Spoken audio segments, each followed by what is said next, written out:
Welcome to Exploring Fredericton Homes. I'm Chris Turner. And I'm Trevor Thurrett. In today's episode, we'll talk about the importance of having a home inspection before buying. We're going to learn the difference between qualified home inspectors, those who've had training, and those who have insurance. One of the main things you look at in a house is the slope of the land. When the slope of the property goes towards the house, you've got to stop the water from getting there.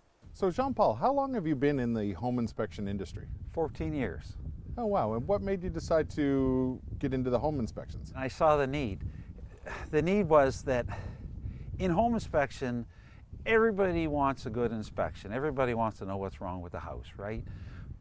But it's being realistic with the people, you know, not sugarcoating anything, but not overblowing things too, right? Like if in the end this house needs a new roof, it needs a new roof. It's no reason to terrify anybody. We tell them it needs a roof, and that's your job now to figure out who's paying for the roof. When you're doing a home inspection, is there certain things that you're looking for when you go through every home? Is it a standardized process? It's a standardized process, it's just that it varies by the house. So for me to set up a home inspection, I just need to know what it is, a one-story house, a three-unit house, a mini home, you know what I mean? And then it's a standardized process from there. So when you're trying to decide whether something's code or not, do you go by the code of when it was built, or how does that part of the process work? Well, the first thing is a home inspection is not supposed to be about the codes. We're not code compliant. We're not supposed to follow it for that reason. Okay, but a lot of stuff we do know and we go by it. But a home is responsible, like this home here, I'm thinking is about 10 years old. So it's responsible for the building codes of when it was built. And that's where it gets confusing, because it's not even that. It's responsible for the building codes of when the building permit was drawn. Okay. Okay, and a home inspector hardly ever would have that information. What are sort of some of the problems that you see with a lot of homes that most people seem to overlook? Railings. No house has railings. Almost every house is missing railings. That makes sense. Do you find that a lot of houses will be short on insulation? Is that a common problem? In older houses it is. I did a house within the last 3 days that they bragged about, you know, that they added insulation. And let's say it was an older house, they brought it to maybe a foot of insulation. So say 12 inches of insulation. But they only did one attic, not both. Oh wow. Okay. What are some of the more common problems that you would see as you're going through the houses? It depends on the age of the house, but common things are non-egress windows, windows that don't meet the building codes to get out in a fire. Okay. So one of the things that I've heard most commonly is that really foundation, windows, and roofs tend to be some of the biggest things that are inspected, just because they tend to be some of the pricier items to fix. Would that be? That's the more costly things, yeah. So if you think about my job, I talk about everything in the house, right? From the windows to the steps to the railings, I said, to the heating, to the roof. And sometimes we get lost in that. Sometimes people get upset that there's a $10 problem, right? Well, but that's not really what we're looking for. I'm looking for everything, but when you're looking to buy a house, you can't get lost in that stuff. And that's one thing about home inspections that's scary. People will hear someone didn't buy the house for home inspection, let's say over a foundation issue, but you and I know it's a $500 thing, where other people will perceive, well, that could be, like you say, $50,000. Right. You know what I mean? You really got to look into that stuff. So when you became a home inspector, did you just call yourself a home inspector? Well, there's a misconception or a reality, I guess, is home inspection not regulated in New Brunswick. It is possibly two places in Canada, but not here. So you can just say you're a home inspector and be a home inspector. I went to Colorado and went to school. Oh, wow. Okay. So what does that entail? So I bought a franchise. So they sent me on an on-the-job training, and they sent me to a school. So the reason I went to school in Colorado was because the biggest branch of this company was in Colorado. So I did an on-the-job training there, but I sat in the classroom too. How would the average home inspector learn things like what's asbestos, or because that can be in your siding, it can be in your pipe wrap, it can be in tiles, it can be in flooring. How would the average home inspector or consumer even know to look for that? Well, the home inspector, it's all training, and the average consumer, you're really not going to be able to do that. I would have thousands of hours of training Right. And that would be the difference between me. Do you have a checklist that you go by for every house? Yes. Okay. And how many things would be on said list? It's all preset, but again, by the size of the house, there's different formats that we would follow. Okay. But it's all the same basic thing. But it's well over 1,000 items that we would check. Wow.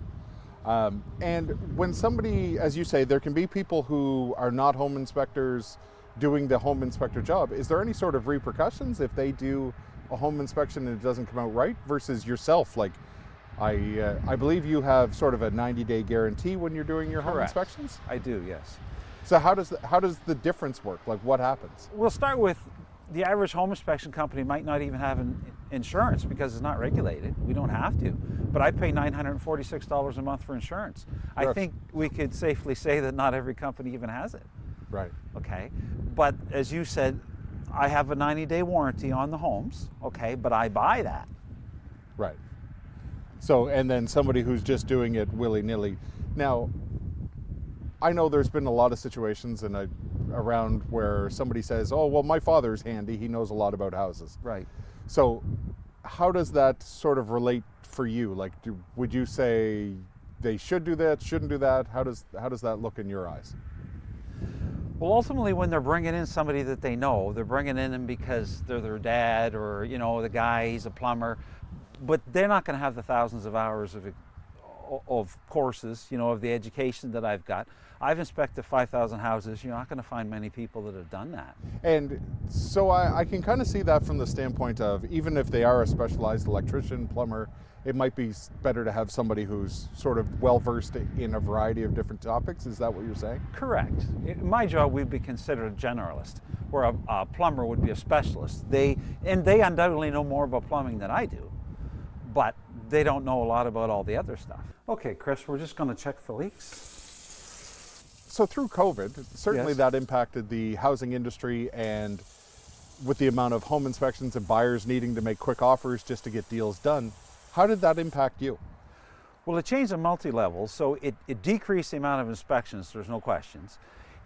But we started doing a lot of shorter inspections, okay? what's so that? when you're showing this house to somebody and you perceive that there's going to be 20 offers on it, you think, look, I'll set up another appointment, bring an inspector in with us, and I'll do a much quicker inspection. That's interesting. So you're touching all the things, as you said, all the expensive things you're touching, but I'm not touching the refrigerator. So I would still be looking at the roof, I'd still be looking at the heat, I'd still be going, you know, checking the electrical, I'd still be trying the heat pump, you know what I mean? Right. But in a normal inspection, I have more time. I'd be making sure every burner on the stove works. I'd be checking every single window in the house, that type of stuff. But so you got to cut it down. So we did a lot of that. On the smaller inspections, Yes. how long do they take? Well, to compare it, an average house takes me 3 hours, okay? Right. On a shorter inspection, it takes about an hour and 15 minutes, of which if I had a 2 o'clock appointment for this house, I would really show up at 1:45. I would do the outside, I'd put it in the computer. I spend 30 minutes inside of the house, of which I can do all the main things. It takes me 15 minutes to type it, so an hour. Okay. And when you do the smaller inspection, with the bigger one you offer a warranty, do you offer any sort of guarantee on the I do smaller? not, no. Understand. Just not realistic because I'm just not there long enough. I would say that the average consumer or buyer knows that there's going to be issues with every house that they look at. Yes. But it's a matter of finding their tolerance level. Correct. So I could see how it could even potentially generate more money for a seller if buyers are presented with that information right up front. I Because think then that they it know would. what they're purchasing and would have more confidence in their purchase to be able to offer more towards their top dollar, knowing that the roof is good, so we don't need to Right. necessarily save that extra bit of money. Right, and my report actually would say that it's an estimate, but I'm pretty accurate, that the roof would be 8 to 10 years old, should last 6 to 8 more years. If people had that information going in, I believe they would bid more money.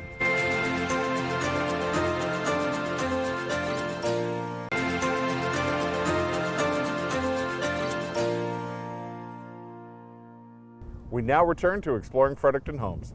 In this part of the show, we'll talk to a homeowner and learn of their experience of planning and building their own riverside home. So here we've got an engineered catwalk, so it gives you this really cool view of the water.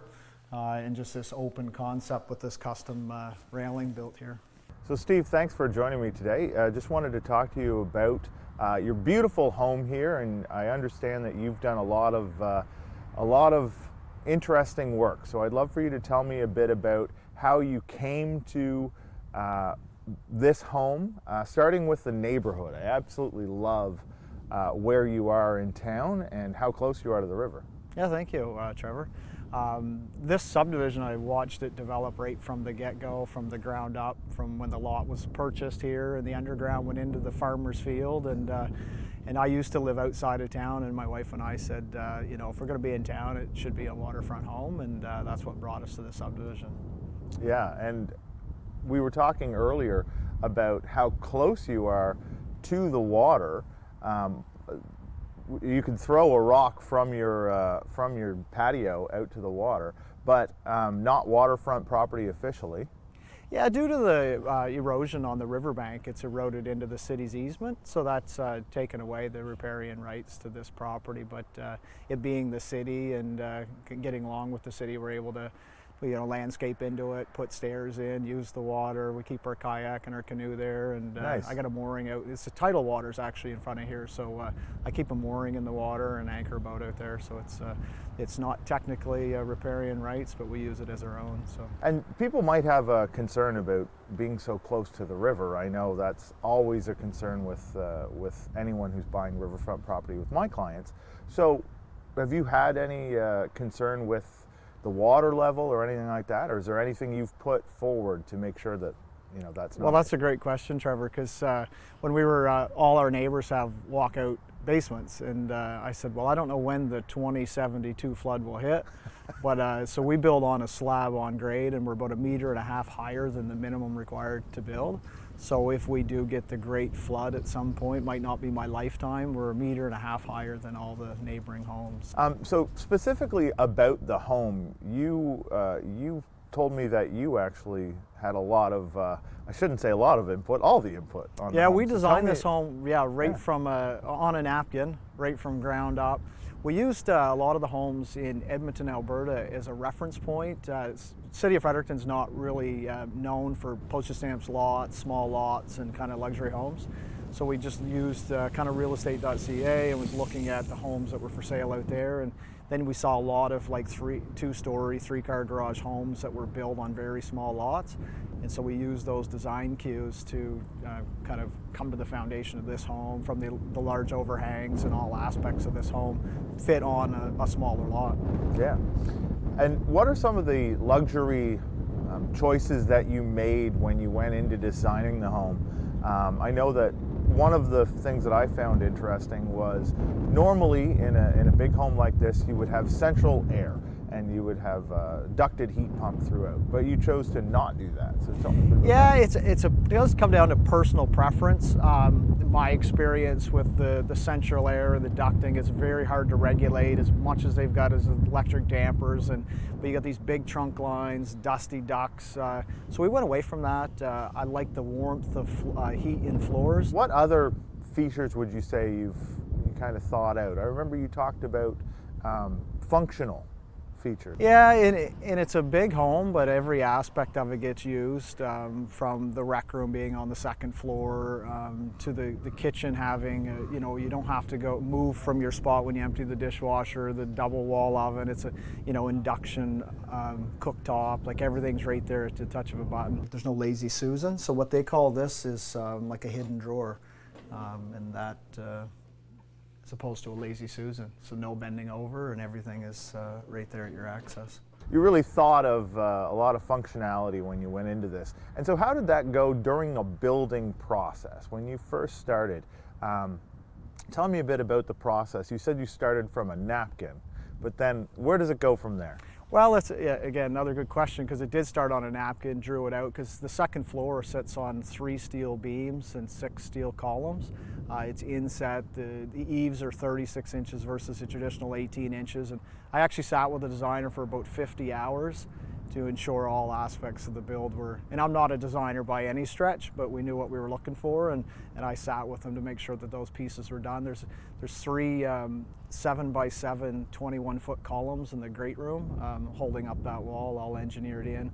The back deck is an engineered wall for the deck, cantilevered under with engineered fill. Again, engineered stamps for that. There's just a lot of different engineering pieces that went into putting it together, having no bulkheads, having no beams. They wanted to use a beam to support the second floor over the kitchen.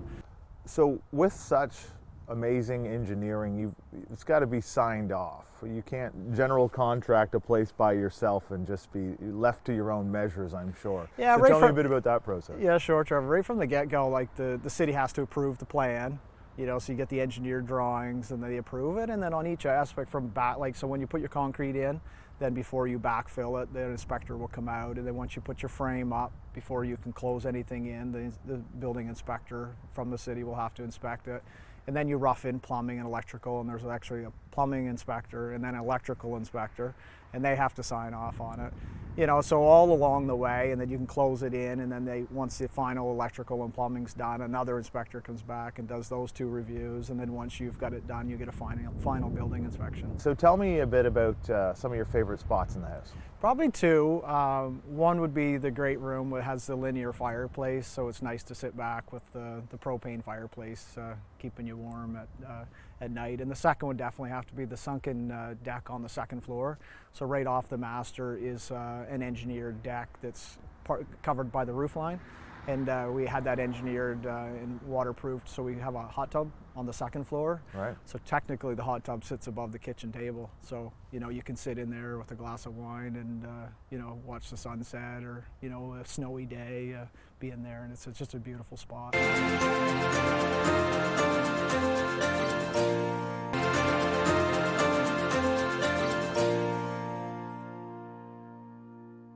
Welcome back to Exploring Fredericton Homes. I'm Trevor Thurrett. And I'm Chris Turner. In the final part of the episode, Maria Hanna shows us the steps to follow once you've selected a home to buy. And we'll also explore some current market trends that are happening with lowering interest rates. What can you provide for a client when they walk through those doors to kind of set them at ease, to kind of guide them through that process? It's really about talking to them and finding out what's important to them. What is it they're looking for? What is it they're expecting? And then tailoring that solution, because your solution is different than your neighbor's solution, from your mother's and your father's solution. And so it's just really about asking good questions, listening to them, finding out what's important, and then from there being able to provide them advice that meets their need. It's simply about caring, and it's about finding out what's truly important to them, and then creating that solution, but also working with industry partners such as yourself.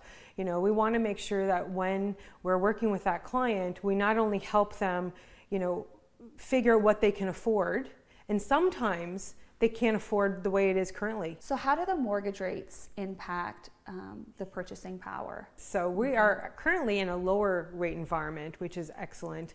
And as rates go down, it helps the client afford more. So they're able then to increase their pre-approval limit because their rates are lower, therefore their payment is lower. And so they can certainly increase that value. And over the years, I have had pre-approvals for clients and they weren't able to find what they were looking for in their price point. So now they're able to come back and readjust that in some cases. And all things being equal, it helps their purchasing power. And in this environment, that's important. So what are you seeing more or less challenges within your industry? So really the challenges are for clients to know where to start and what to expect. And sometimes they're uneasy because they don't know what they can do and they don't know where to start. So it's really important, as you said, to come in and have a conversation. I have clients who feel like they're not going to be ready for 2 or 3 or 4 or 5 years. And we always try to let the team know, bring them in, let's have a conversation. Because frankly, when clients feel that they have to wait, a lot of times after they talk with someone like myself, they're much closer to their dream than they expected. And so that's awesome. But also, once they're pre-approved, there is a housing shortage for the most part in our particular area. So, as we see 2025 going to be evolving, more will come on the market. People will be buying second homes, so their first one becomes available, or more buildings happening. And so more and more houses will become available, and I think that will be a positive step. So we do feel like a positive outlook for 2025 in that regard. So 2 years ago, there had been 18 homes sold in the million plus in the Fredericton region. And today, in the last 365 days, there had been 6 sold. So do you feel the interest rate has affected the amount of homes sold in the luxury market? Yeah, absolutely. With the higher interest rates, it really increased the payments that people could afford. And the qualifying rate is something else. The stress test is the buzzword. So, that's 2% above the actual rate. So when those payments in the luxury homes are higher, it's definitely harder. The other thing is clients, when they sold their homes, they weren't really sure where they were going to go because there wasn't enough homes really for sale. So it definitely impacted. With rates coming down, hopefully there'll be more sales. Are you seeing a higher rate of people remortgaging, or how long do they typically stay within the same mortgage? A lot of people refinance for a multitude of reasons. One, because they didn't necessarily have the ability to sell their house and buy another one. So they refinance to get equity out of their homes to be able to improve their current situation and stay where they are. People also refinance to pay out other debt, increase their cash flow, and reduce their interest costs. It's something that does often, and I think your second part of your question was how often do they do it? You need to have enough equity in your home to do so, and when you're buying, you can put as little as 5% down on your purchase in most cases, depending on some other factors, of course. But when you're refinancing, again, depending on if you're talking about a luxury price or a more modest price, you can refinance upwards of 80%. Again, there are other rules once you hit a certain threshold, but you do need that equity built up to be able to refinance your home. When it comes to down payments on a home, I know that's quite challenging for most home buyers. What is the typical percentage for a down payment that you're seeing for buyers? Great question. It really depends on a lot of factors. Do they have a house they're selling first and then they're rebuying? So a lot of times people will use the equity in their home. A lot of first-time home buyers put the smaller down payment of 5%. And there's lots of ways to save your money. That's part of the pre-approval if they're not ready today in helping them. There's the new First Home Savers account they can use. They could use their RRSP, tax-free savings. And a lot of parents, for example, can gift some money for their down payment, their legal costs, their closing costs, land transfer tax. So there's a multitude of ways, but it does honestly range from 5% down and greater depending on their situation they're coming in with. What would be the next steps for clients after they've seen you? Great. So again, yes, we review their situation to make sure they're comfortable and we're comfortable with what they can do. And then we want to refer them to an industry professional such as yourself so that they can take them on the next journey of finding that home, putting their offer, and then once that's accepted, coming back to me so that I can get them financed. Because the pre-approval is one step and it's really about the client and what they can afford and their credit and their income. But then we have to approve the actual house they're buying, the extra expenses that go along with that particular house and the area it's in. And then, of course, the lawyer is another important part. And then we always recommend an inspection. Not mandatory, but certainly they want to know what they're getting into. And so it's really important to work with all these professionals to ensure that the full process is handled very seamlessly for them and so that they know we're all got their best interest at heart.